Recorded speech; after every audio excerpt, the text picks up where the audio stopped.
Thank you for the challenges that help us grow closer to you. Thank you for the honor and blessings to serve our great state of North Carolina.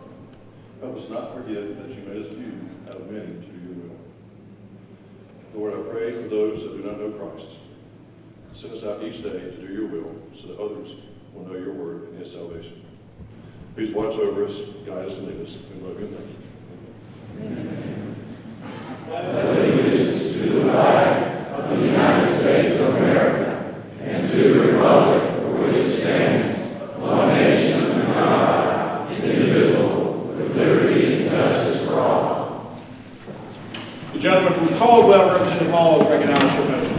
Mr. Speaker, the journal for December 9th has been examined and found to be correct. I move to be approved as well. Representative Hall moves the journal for December 9th to be approved as written. Those in favor will say aye. Aye. Those opposed, no. The ayes have it. In the journal is approved as written. Representative Hall is recognized to set forth committee report. Clerk will read. Representative Dustin Hall, Rules Calendar and Operations of the House Committee Report. Senate Bill 921, Constitutional Amendment, require photo ID for all voters. Favorable. Calendar, without objection, today's calendar. So ordered. Members, Representative Drakeford submitted a resolution memorializing the life of former member Kelly Alexander.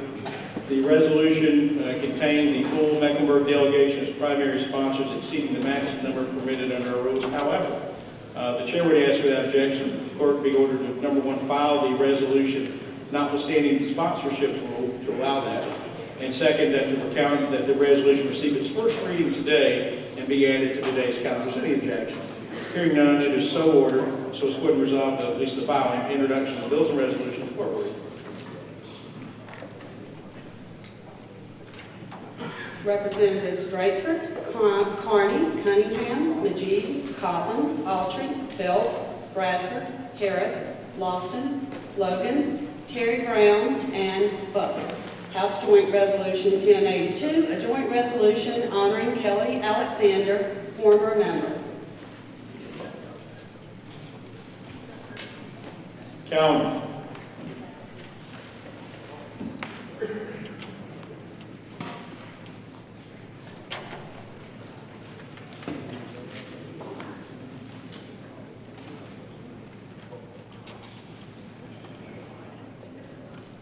Senate Bill 921, clerk will read.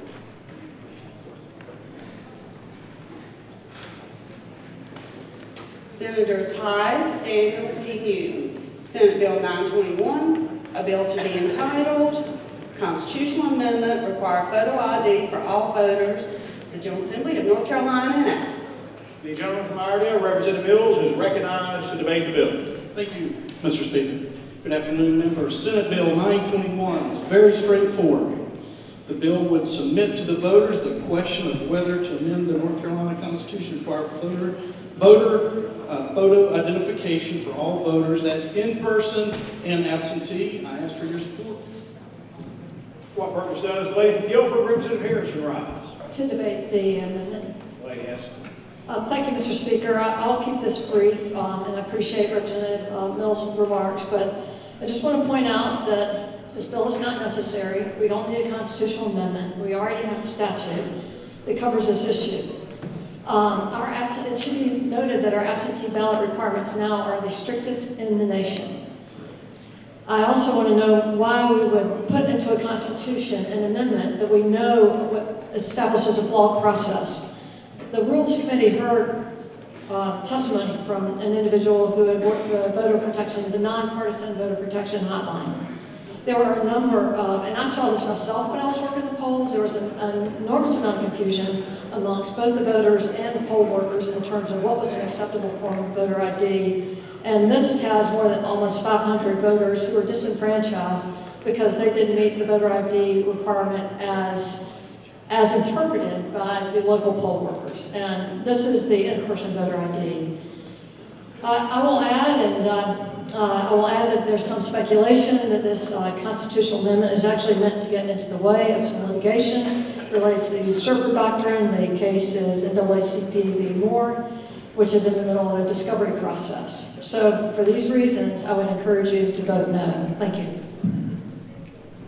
Further discussion, further debate? If not, the question for the House. Passage of Senate Bill 921 on second reading. Those in favor will vote aye. Those opposed will vote no. Clerk will open the vote.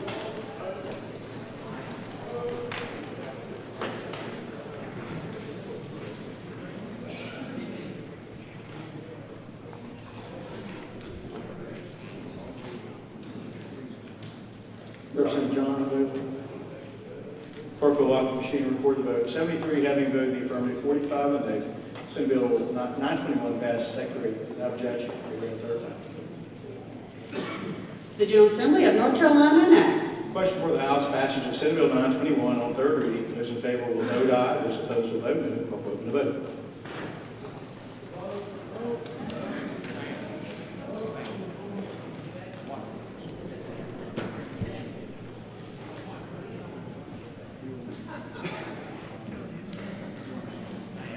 Yes, we'll excuse the excused absence of Representative John. Clerk will lock the machine and record the vote. 73 having voted the affirmative, 45 in the negative. Senate Bill 921 passes its third reading. That bill, Mr. Clerk, is ordered and enrolled.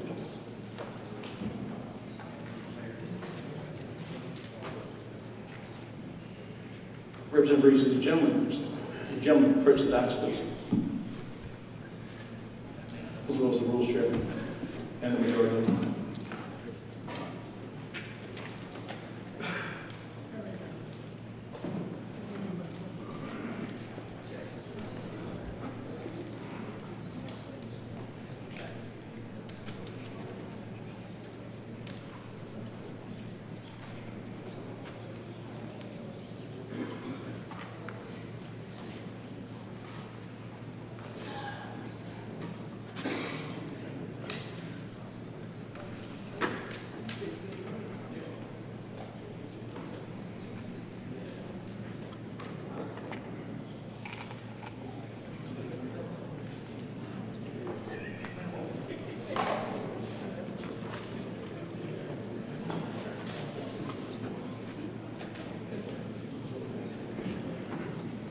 Members, chairs, well, first of all, we will go and call Senate Bill 382. The clerk will read. Senators Perry, Corbin, and Johnson. Senate Bill 382, a bill to be entitled Disaster Relief 3 Budget Various Law Changes. The General Assembly of North Carolina enacts. Members, in terms of debate on this bill, the chair just conferred with the Democratic leader, Republican leader, the rules chair, and has an agreement among the parties on this one. There will be debate, will be limited to 2 individuals. On the Democratic side, it will be Representative Reese for a period of up to 7 minutes. Representative Ager will have a period of up to 5 minutes to speak to the bill. The same will be extended to the majority side, so there will be equal time. I'll let the majority leader of the rules chair advise which other member other than the rules chair would like to carry to speak to the override, and I'll do that. But we're going to apply that rule. And we did have significant debate on this bill. Remember, we went for several hours, but we know the chair is aware of several folks who have some issues this afternoon, health-wise or whatnot, so trying to be mindful of that, as well as we have some family members for the resolution that will be following that. So that will be the order of business in terms of this. So if any other members seek the floor, the rules shall be recognized for the motion. The previous question, but the chair will simply ask based on the agreement of the members, please compile that on both sides of the aisle. So with that, at this time, for a motion, the gentleman from Caldwell, Representative Hall, is recognized first for a motion, then debate the bill. Mr. Speaker, I move that the House pass Senate Bill 382, Disaster Relief 3, Budget Various Law Changes, notwithstanding the objections of the governor. The gentleman has moved that the House do override the veto of Senate Bill 382 and has the floor to debate the bill. Thank you, Mr. Speaker. Members, I won't go long in debating the various merits of the bill because we've already done that as a body when we were here when we passed it the first time.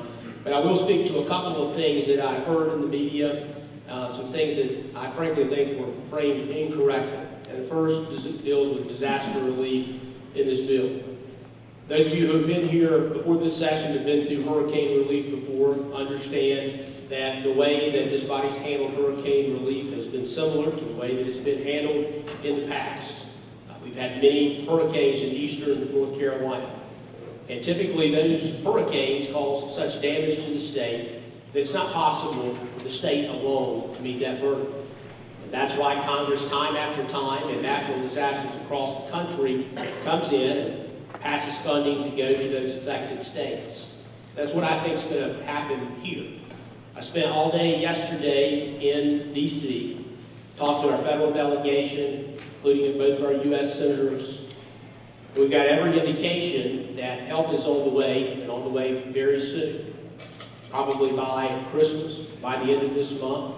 We anticipate getting maybe $25 billion or so. And that's the kind of money that it's going to take to make a material impact on the disaster in western North Carolina. And I've been out there too.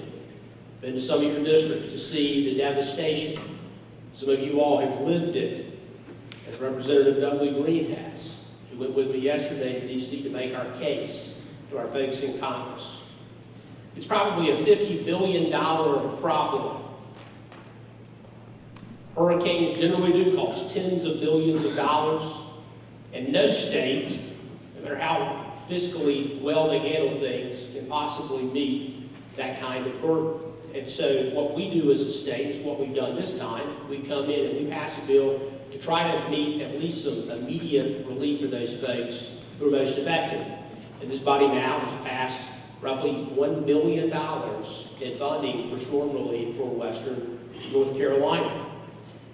After our vote, when we were here a few weeks ago, I found out from central staff that of the money that we've already appropriated for storm relief, maybe somewhere around half, if that, has been spent thus far. Not only just spent, but or even committed this far. And that's because after a storm, as we've dealt with many times before, you can send all the money in the world to it immediately.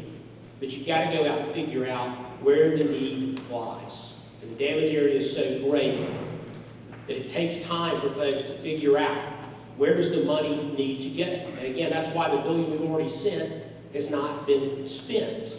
And we're now at least a couple of months out from the hurricane. And so it's nothing unusual the way this body's handled this particular storm relief, which is why it's so disappointing to see the arguments that some have made that this body is not taking care of our folks who have dealt with disaster. Well, let me tell you what I plan to do as we come into the next session. We're going to have to come in and take a look at the way NCOR and other groups deal with hurricane relief. We see now in eastern North Carolina, 8 years later, over 1,000 people are still living in a hotel or otherwise not having their homes rebuilt. We heard testimony a few weeks ago from the director of NCOR that essentially they've lost hundreds of millions of dollars. They didn't keep track of it. And that's not surprising from a government bureaucrat. But what's infuriating about it is when you're dealing with folks whose their sole job is to get people back in their homes. Think about 8 years of being out of your home. Eastern North Carolina is flat, a little bit easier to build there than it is in western North Carolina. Topography is more difficult. If it took them 8 years in eastern North Carolina and they're not done yet, I don't know that they'll ever be able to get western North Carolina built. So this body's got a duty to come in when we come in January, and we need to look at it, and we're going to do that because it's a disgrace what's happened in the eastern part of this state. And as I've said before, it should be a national scandal. In my opinion, if the governor were a Republican, it would be a national scandal. But politics aside, the reality of it is it's Republicans and Democrats who don't have their houses in eastern North Carolina. It's Republicans and Democrats who lost their houses in western North Carolina. And what we've got to do as a body is come together to make sure that we fix that moving forward. And at the same time, you all know well, this state, right now we've got $5 billion or so in our disaster relief fund. We appropriated roughly $1 billion of that And so even if today we passed a bill sending $5 billion in hurricane relief to western North Carolina, the reality is the $1 billion that's already been sent has not even been spent. Again, it takes time to go in and help these folks in the best way. And I'm not at all confident that the current administration can do that. In fact, I know they can't. I'm hopeful the next administration will be able to do that. I've talked to Governor Stein, expressed to him my desire to see a change up in the way those things are done. He's assured me that he'll do that. I'll take him at his word. This body is entirely committed to helping the folks of the state in storm relief. And so in my opinion, what's happened is a political football has been made out of this bill that's passed towards the end of session. The other thing I'll mention is there's been some comments about the balance of powers in the executive branch. And the reality is in this state, the Constitution gives this body the ability to make certain decisions. And the folks elected this body just as they did Governor-elect Stein coming in. And that's what we've done in this bill. The Board of Elections piece in particular, I'll speak to. In a perfect world, I wish we could have equal numbers of folks from each party on each side of the board, the way the Federal Elections Commission does it, the way many states across our country do that. And we got that passed, and unfortunately, it's tied up in the courts. And so this body decided to go in a different direction. And it did it at the same time that we're seeing local boards of elections across the state approve voters who are obviously not eligible, people who have passed away before Election Day, for example. And that's not in dispute. That's happened, and it's been reported on over and over. And so my only desire, and I know the desire of, frankly, in my opinion, everybody sitting on this floor right now, is that the folks who are eligible to vote be registered and that their vote count.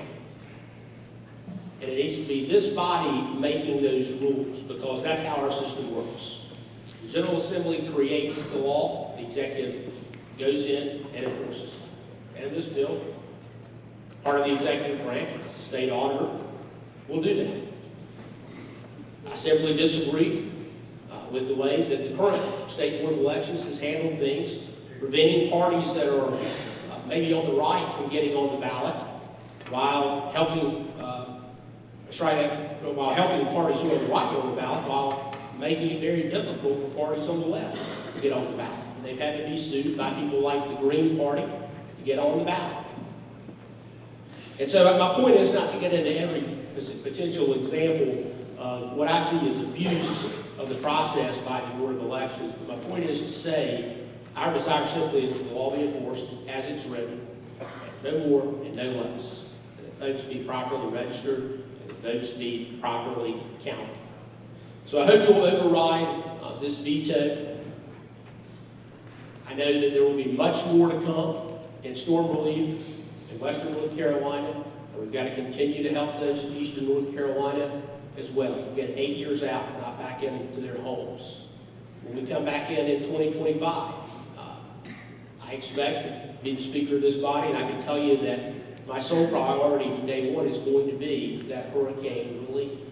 We absolutely cannot let happen what's happened in the past. And every member of this body who wants to join me in that effort, whether you're Republican or Democrat, I'm going to work with you, because it's about helping folks get back into their homes. That's not about politics.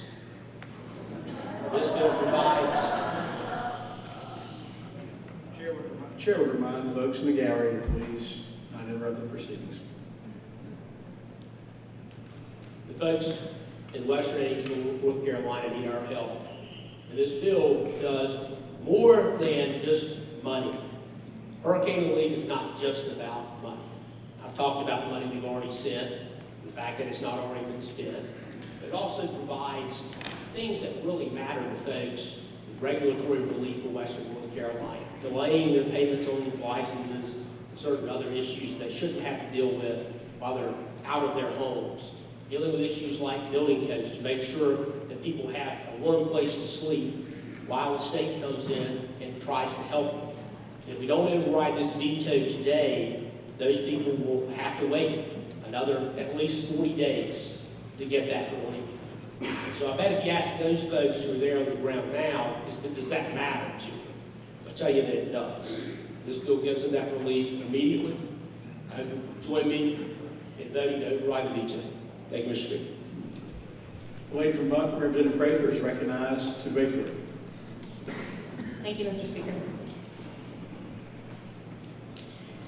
Diamond Brand, Bold Rock, Antique Tobacco Barn, Rough Life Dog Training Services, Smart Shop Self-Storage, Walgreens, Discount Tire, Cheddar's Scratch Kitchen, Hobbytown, Regeneration Station, Great Clips, Riverview Station, and the 60-plus artists that they house. Those are just some of the businesses that have closed so far, either permanently or indefinitely, just in Buncombe County. It is impossible to know how many businesses have actually closed. That's part of the devastation of this all. Some of them might have even thought they could initially survive, and then made the decision to permanently close based on the lack of any certainty coming from the legislature. And that's just our businesses. Let's look at some numbers. 103 lives lost. 74,000 homes damaged, and those are only the ones that have been recognized by FEMA so far. 5,000 households remain in transitional sheltering out of the 196,000 households that are eligible for it. 56 direct housing units currently in place. And none of that even touches the renters. Renters don't have access to the individual assistance funding. They would qualify under what's referred to as other needs assistance, of which $191 million has been allocated by FEMA so far. 17 disaster recovery centers still remain open. That number in and of itself shows you how we are still very much in responsive recovery. Stacy is a single parent. She drives her son to and from East Asheville every day. Her son has special needs and his local public school was unable to accommodate him for a full day. He's been thriving at his charter school. She can't make her car payment. She can barely make her rent. She was denied FEMA and is relying on local nonprofits to assist her to make ends meet. She wishes that she lived on a bus line, but she doesn't. She just wants to take her son to school without fear that her car will be repossessed. She needs more help. Zoe is in the service industry. She's worked at the Grove Park Inn for 2 years at the highest end restaurant there. It's been closed since September 27th and will not reopen until December 19th. 5 of her colleagues have already moved away from Western North Carolina because they simply could not afford to wait for help. She misses her coworkers who became like family. For individuals like Zoe, the majority of her annual income is earned from April to December. She's worried she won't be able to pay her bills or pay the rent. She needs more help. Tanya is a lifelong resident of Western North Carolina and lived in her home for 45 years. She lost everything from Hurricane Helene. She was told that she was approved for a FEMA trailer to be placed on her property for temporary housing. However, this was blocked because she's in a floodplain. She also cannot rebuild unless she is 10 feet above the water line. At over 80 years old, her long-term ability to traverse steps required for access would be challenging. She did all the right things. She owned her home, had homeowners insurance, had flood insurance, but they paid a meager amount that won't come close to allowing her to replace her home. She needs more help. Every legislator in this chamber has received hundreds, if not thousands, of emails asking us to sustain this veto. Please, please, vote for Western North Carolina. The gentleman from Buncombe, Representative Ager, is recognized to debate the bill. Thank you, Mr. Speaker. I rise again disappointed today. As we all know, Hurricane Helene just hit Western North Carolina. It was the deadliest hurricane that this state has seen since 1857. It's not just another hurricane. This is a different story. This bill just doesn't meet the moment, and it doesn't meet North Carolina's values. And we ought to vote to uphold the governor's veto. Our state's motto is something that I've always tried to live up to.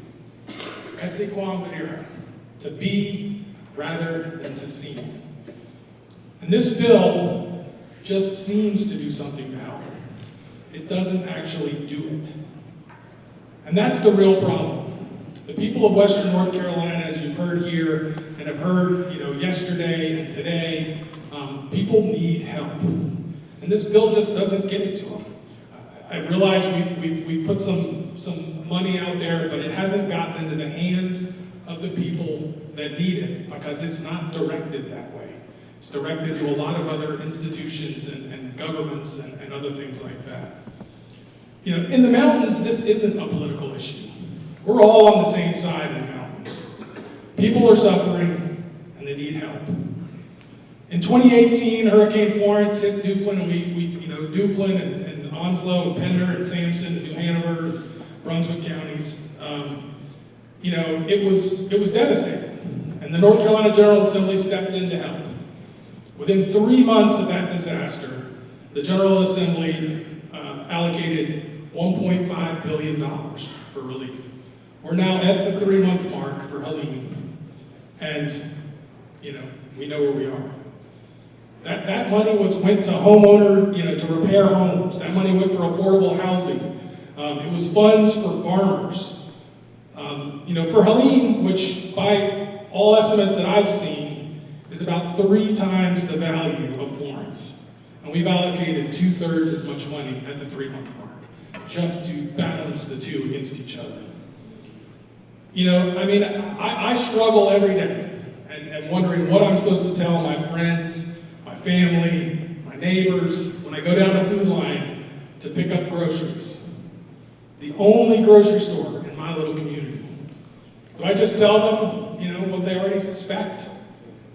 That we're just, too far away from Raleigh for the state to really pay attention? That's what they already think. That's what people in Western North Carolina think. Buncombe County's gone from the lowest unemployment in the state to the highest unemployment in the state in 3 months.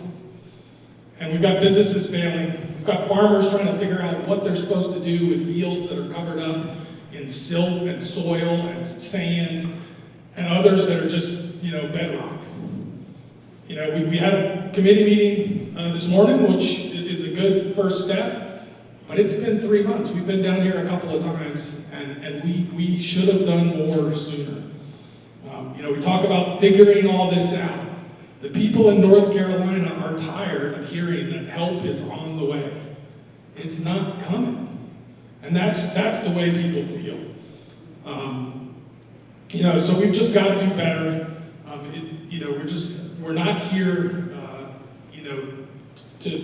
to talk to each other and slowly drip money out. We know that flexible, quick money is how you get through disasters, and that's what we need to do. So I really would encourage everyone to vote to uphold this veto, and let's really get to work so that we get real money in the hands of real people who need it in Western North Carolina. Thank you. The gentleman from Chatham, Representative Reeves, is recognized to debate the bill.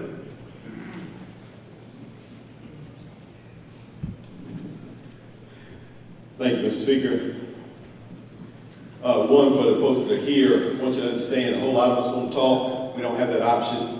For those that don't follow the House, I think to say it was a negotiation is a little overstated. We get told what we're going to do, and that's kind of what we have to do. So I now have 1 minute and 43 seconds to tell you this simple. I have to push back a little bit at something I heard about making this political. This is called a disaster bill. If you look this up online, it says it's a disaster bill. We had a chance to help all North Carolinians today. We've had that opportunity twice now.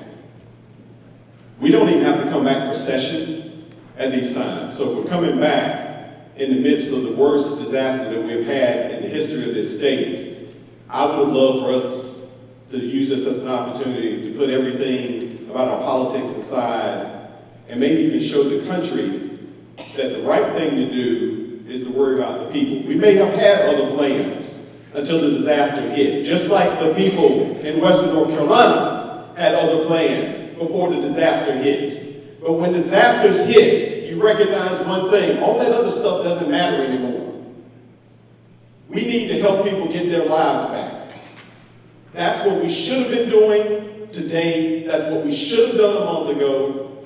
That's what I wish we would concentrate on. But what I've heard today is a focus on politics, and I am disappointed sorely.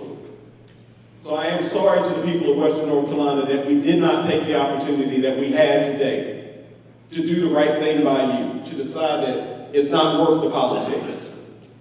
But I will tell you in these last 10 seconds, there are at least 49 people here who have not forgotten what you're going through. And we're here for you, and we will keep fighting for you. Thank you. For the final speaker on this bill, the gentleman from Avery, Representative Green, is recognized to make. Thank you, Mr. Speaker. I'm not going to spend a lot of time talking about the election provisions in this bill. My colleague has spoken on those eloquently, and I think they're adequately addressed. I want to speak to you a little bit about hurricane relief.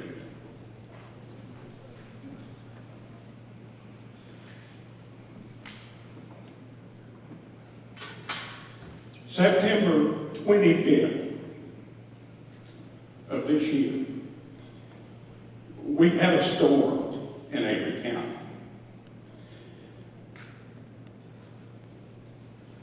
Our bridge, the water had come up to such a point where my family and I decided we needed to cross the creek, keep from being cut off. And fortunately, I have a sister that lives right over there. So we left the home place that both my sister and I had lived in as we were growing up and went over there. Got by fairly unscathed that night, although we recognized when we went back across the bridge to go back over there to the house, the water had already washed the pavement up off the driveway.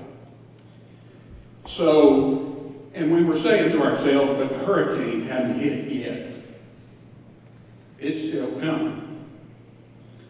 So the next night, we'd already planned. We just need to go on over to my sister's house. And along about dark, that's what we did. We spent that night, and it was raining. Wind was blowing like crazy. We spent that night taking turns, getting up, looking to see, and I'm talking about now a creek that is 4 to 6 inches deep, usually, and about maybe 8 feet wide. And we began watching that thing. And we would get up every hour or two and look out. And there's 2 bridges there on that property. And the water gets over the low water bridge fairly regularly, and we always know that's the signal when we really need to pay attention to the high water bridge. And throughout the night, we looked and we said, well, it's not up to the high water bridge yet. So maybe we're going to get by this time.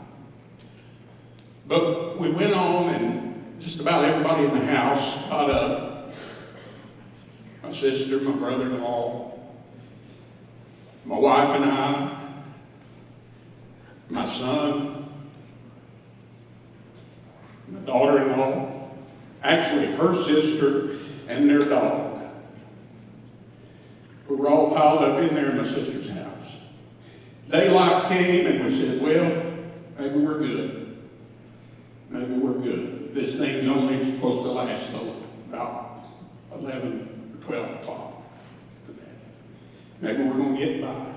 As the day went on, we kept saying that. As we watched that 8-foot wide creek get over down below our house, probably 50 feet wide,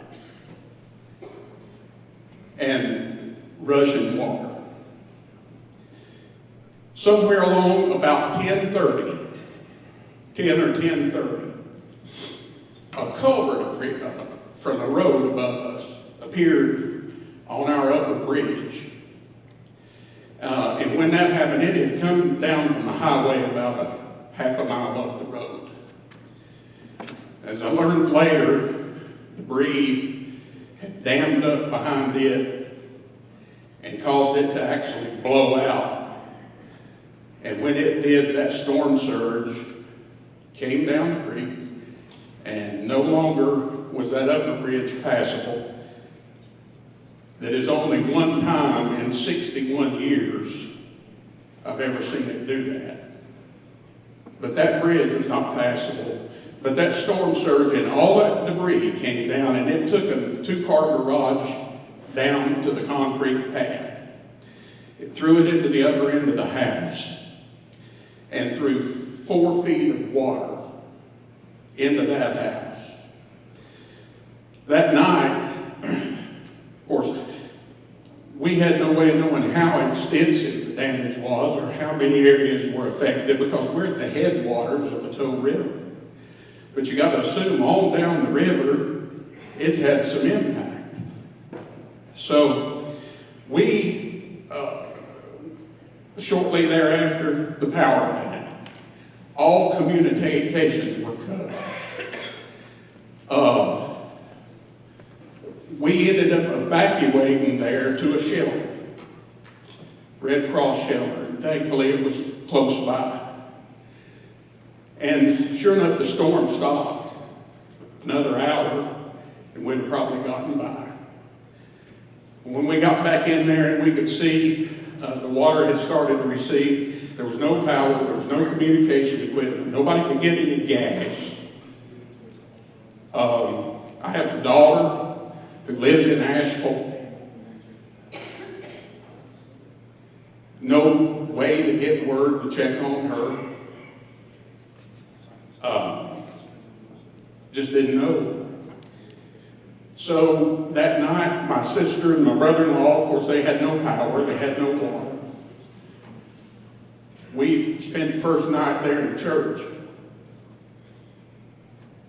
The next day, we got word that we could probably get a cell signal and there was gas if you went across the Tennessee line a little ways. So we went to get some gas and we went to where we could get some cell service. My wife just basically had the clothes on her back. She hadn't brought a change with her. So we said, we're going to go on into Tennessee. We're going to try to get a room. We're going to try to get a good night's sleep. Maybe make a phone call to our daughter, see how she is, get word out to some other family, let them know we're okay.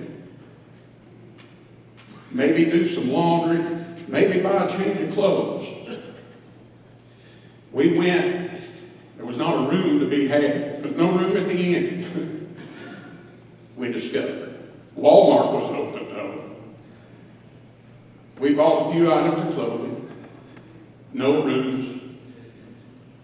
We spent that night in the Walmart parking lot, Johnson City, Tennessee, in our car. We were able later that night or into the morning to get to a truck stop where we could do some laundry, get a hot meal, get a shower. And we headed back to begin our recovery. And when we got back and the waters had receded, we saw that our driveway had gullies in it that were probably 8 feet wide, 6 feet deep, I'm guessing. debris against the bridges. That culvert, an 8 to 10 foot culvert, was rested there on it. We had to basically cut our way across the bridge to make a footpath, and then climb out of the driveway into the house, only to find out there'd been 4 to 6 inches of mud in it. 4 feet of water had been in the house. Everything in the house under 4 feet, you forget it. It's gone. Look in your house sometime. Look at whatever's there from under 4 feet. You don't realize how much is there under 4 feet. We were able to salvage a few things.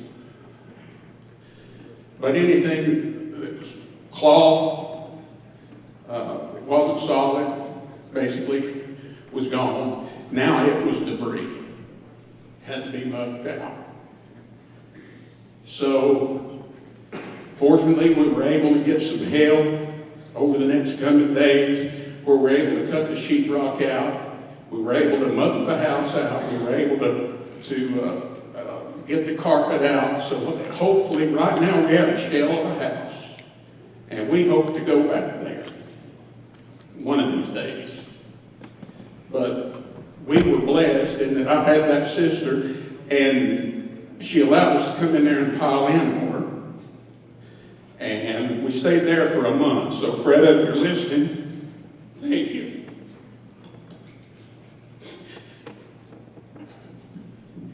Now, I've heard help's not coming. But I'm going to tell you that from the day the hurricane happened, there was help there. Because we started looking up, and it wasn't necessarily the government, although local government was very involved, and I spent just about every day, sometimes 3 and 4 times a day, in contact with my local government, trying to see if they were getting what they needed from the state, and the answer was usually always yes. There was a few times that they said, well, we need some help with this, or we need some help with that, and I made a phone call or two to some of the state agencies, and when that happened, the help was there. But volunteers, church groups, faith-based places, organizations were there. Help was there. I've heard help's not coming. It has been there in western North Carolina. And in my yard, hauling off debris, in my house, helping me get my appliances out. Help has been there. It's not as plentiful as it once was, obviously. The urgency of the thing has kind of died away a little bit. And I guess that's natural.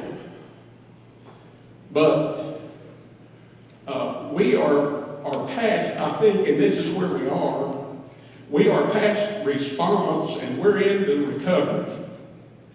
And right there is the difference. The response has been great. And let me thank all those organizations, all those volunteers, all those state agencies, all those local governments that were in there and involved in this from day one. Thank you. You have been of help. And a lot of that is because this body put in place, had the foresight years ago to direct some grants to some of these organizations that enabled them to be there.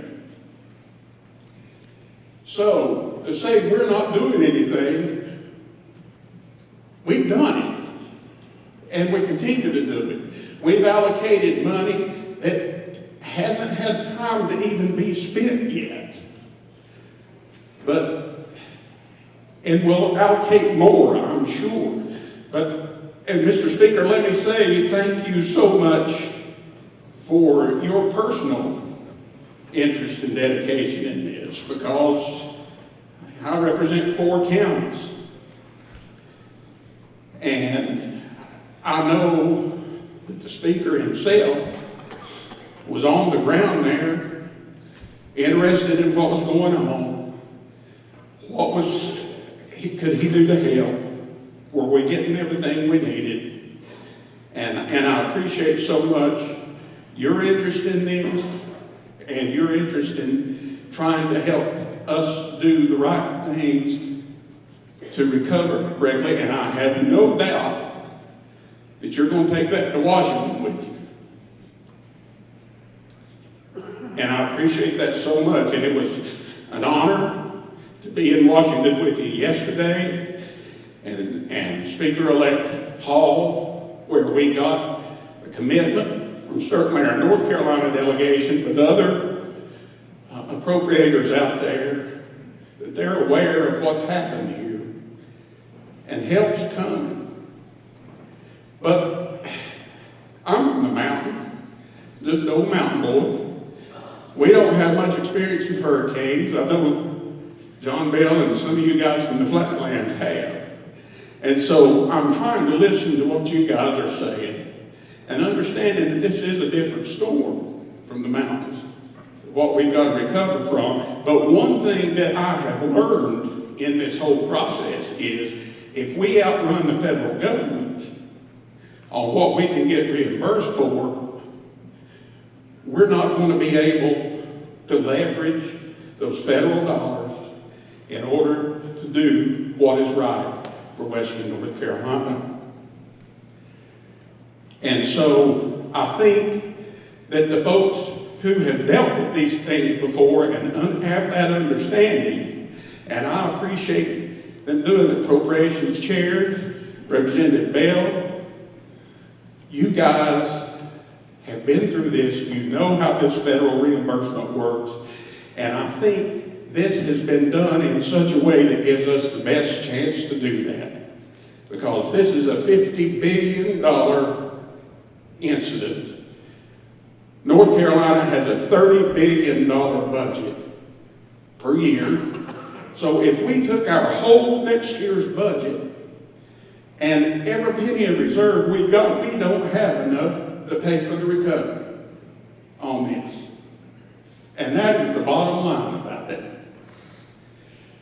So, I appreciate the thoughts that have gone in to each one of these allocations that's been made. And the one thing that I don't understand, and I've gotten some of the same emails you guys have gotten, is I don't know how us putting a stop to this $250 million today gets us any more tomorrow. I just don't understand that. Maybe somebody can explain that to me. But I don't know that there's going to be another bill right away. So let's get this done. Let's quit arguing over the politics of it. As you say, Representative Ager, Representative Prater, Western North Carolina needs the help. Let's get it forward. I'm going to vote to override this veto, and I hope you'll vote with me. The question before the House is the motion that Senate Bill 382 become law notwithstanding the objections of the governor. All those in favor of overriding the veto will vote aye. All those opposed will vote no. The clerk will open the vote.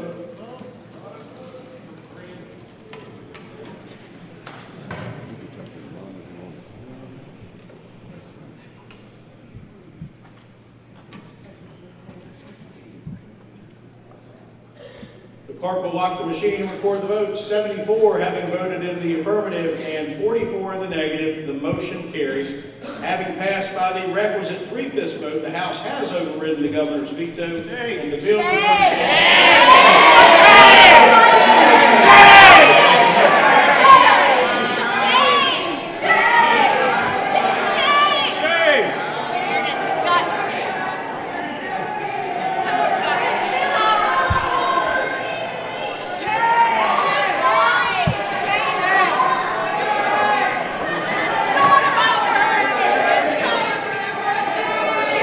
It's not about the hurricane.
Step back! Step back! You want to get in that elevator? Let's go! There we go! Enough! Make way! Stand back! Stand back! Stand back! Stand back! You don't want it. Stand back! Stand back! Everybody else!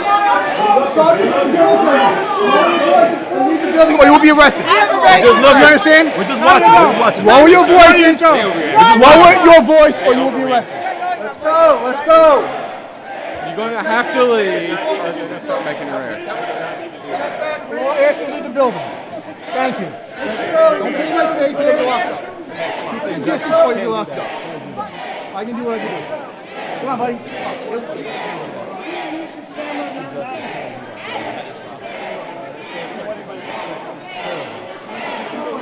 Y'all probably don't even know what the fuck the deal was about.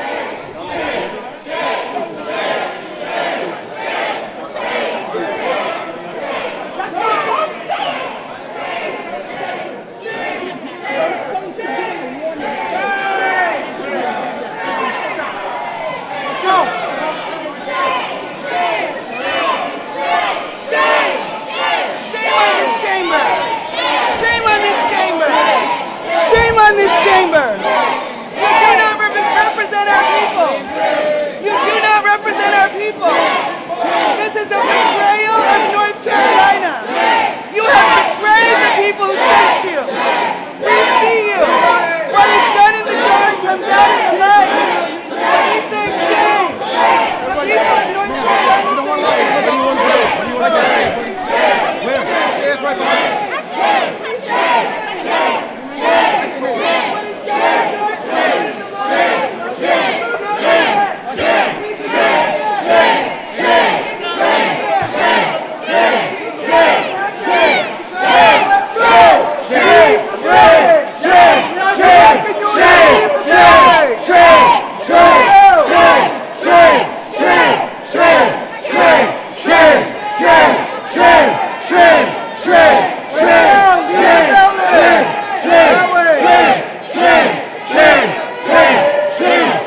people. Don't put your hands on people. Down the stairs. Shame.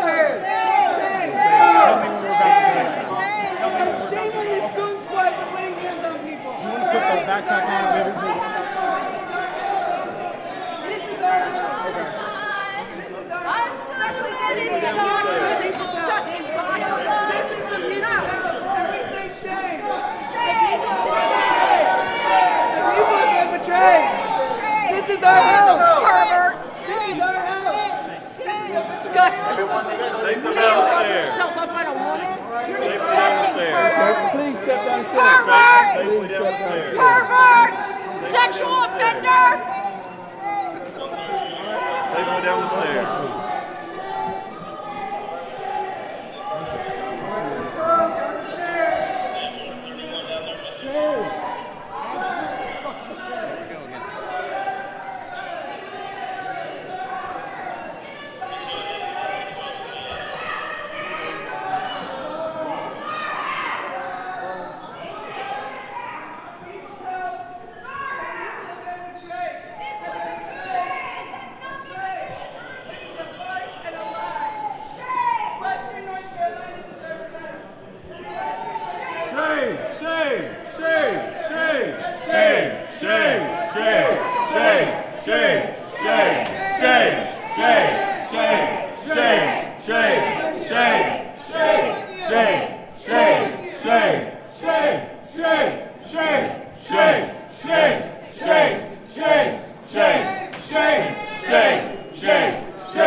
Has not been done today.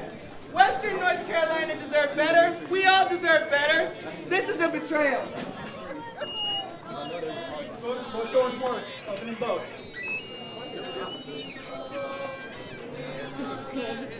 NCGA police is corrupt! Yes, they are. I have it on videotape.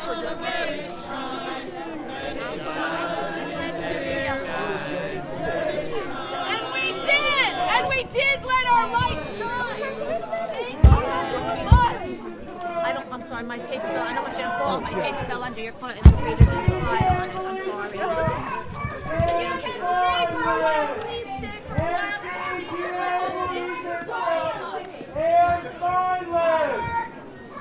I need these people to act like they got some sense. Some of these people are not doing it. Reverend Barber was pissed.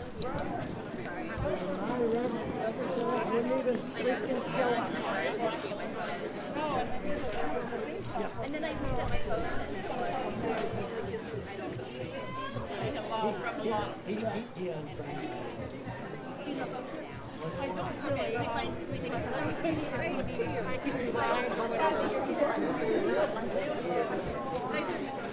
NCGA police is corrupt! All right, let's gather up. Circle around, folks. Circle around. Come on in, Team Democracy. Come on in. Come on in, come on in. Come on in. Come around close. Come around close. Come on, get close, get close. Well, bring it in. Yeah, there's a lot of hands stepped up. There's not much to say to redeem that vote because that's an irredeemable vote and a damnable shame. I'll do my best. I will do my best. One of our sisters was arrested, as many of you saw, in a totally unnecessary show of force that was also assaulting other members of our our family here, including folks who were in position and wanting to express their First Amendment right of protest, and were instead forcibly removed. Instead, this is not what we expected of the police. That type of violence. They usually don't try to show it like that, but they're clearly we're in a new day. Yeah. And we are going to need everyone to go support Ann. What's Ann's last name? Humphreys. Down at the jail later tonight. Someone look up the address. I used to have it memorized. Hammond Road. What's that?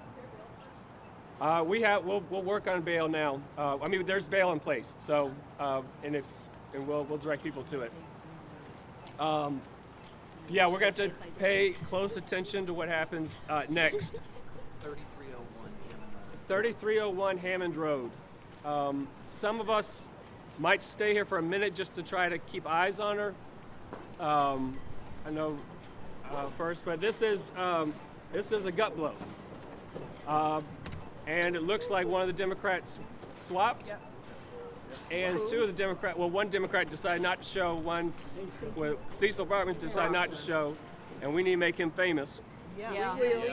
And then one other, John, it was not his fault. He was in the hospital or very sick, so that's not on him. But this is a new day for us too. This is a new gathering of folks in a rainy day who have been here all day, and that is powerful. That is so powerful that we are here, that we've gotten to know each other, that we've gotten information. Some pain. Is this live stream? Okay, let me choose my words. That's okay. There's plenty of other words on this live stream already. There's a saying that goes that what doesn't kill you makes you stronger. They misquoted the guy. It's what doesn't kill you can F you up real bad. And sometimes pain just sucks. But there's also our response to it is what can be different. It's how we can build a resurrection out of this. And so we need to come together all the more. We need to go support Ann. We need to support each other. We have a call Thursday night that is an open house, but we will talk about this. If you go to ppc-nc.org, and then also look out for emails from Team Democracy that we might have to reconvene before the end of the year. But we will definitely be here next year when they come and gavel in to let them know that they can't just kick us out. We're not going away. Yes. Is that right? Yes. That's right. Yes. That's right. All right, That's right. Serena. Yes, I just want to say this effort started long before today. That's right. This effort has been months, weeks in the making, maybe years, those of us who have been building relationships, and we have been doing so towards a new day in North Carolina. And even though this day did not produce the outcome that we wanted, what it did produce was a mightier Team Democracy. Yeah. Inevitably. What we saw was people coming together, making thousands of calls. People showing up with each other. We didn't even know each other all at the beginning of today, and now we do.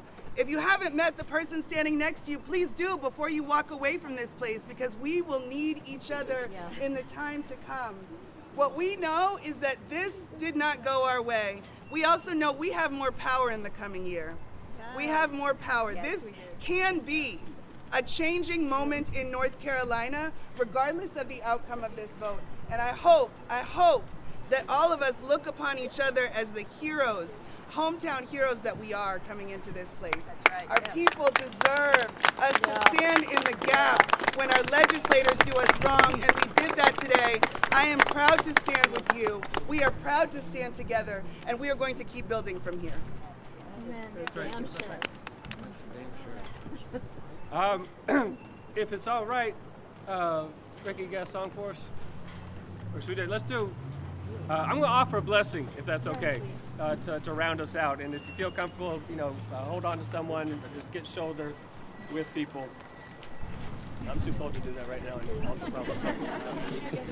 Yeah, good. Karen, you want to say something? I just call on all the ancestors who did this, just like we did it today. I just want to call on them. I know they're with us. I know they're going to keep being with us. And I also call on the ground, the land that we're standing on, the land that has seen slavery and genocide, and we're trying to make it right. We're trying to make it right, and the land is with us. Let us keep grounding on the land and accepting the help that it offers, and accepting and asking for the help that the ancestors are always offering us. Holy Creator, who we call by many names, but who we all call upon in times of need, the ancestors, God, the great beyond, mystery and community. We feel and know your presence is here because we are here in the struggle for justice. And as Dr. King said, that in the struggle for justice and freedom, we have cosmic companionship. that you are with us as we walk along the way. God, you didn't promise us that it would be easy. You didn't promise us that it would always go right. History tells us that change and progress is not inevitable. But God, your promises are even greater than that. You promise that we don't have to do it alone. That we will be shoulder to shoulder with people along this way, pilgrims in this journey, who will pick us up when we fall down, who will speak when we can't speak, who will walk when we can't walk, and who will be there to welcome us back when we have rested. God, thank you for each and every person that you have brought together today. We didn't know each other all today until today, but we are a new and unsettling force every time we come together. That's right. A new and unsettling force that is going to change this state to eventually where they cannot. Yes. Yes. We have enough strength and power that they cannot say no. Yes. That actually their opinions aren't going to impact our people and our communities anymore. That's right. And that we are going to go forward together and not one step back. In many names, mighty names we pray. Amen. Amen.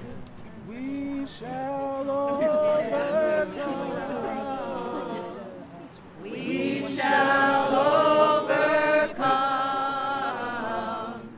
We shall overcome someday.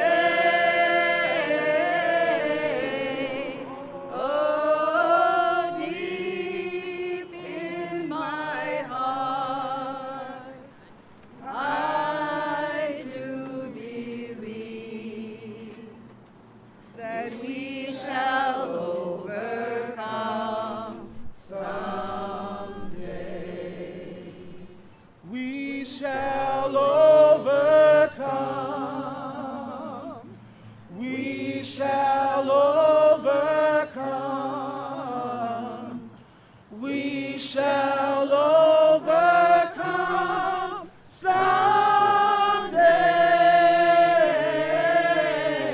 Oh, deep in my heart, I do believe that we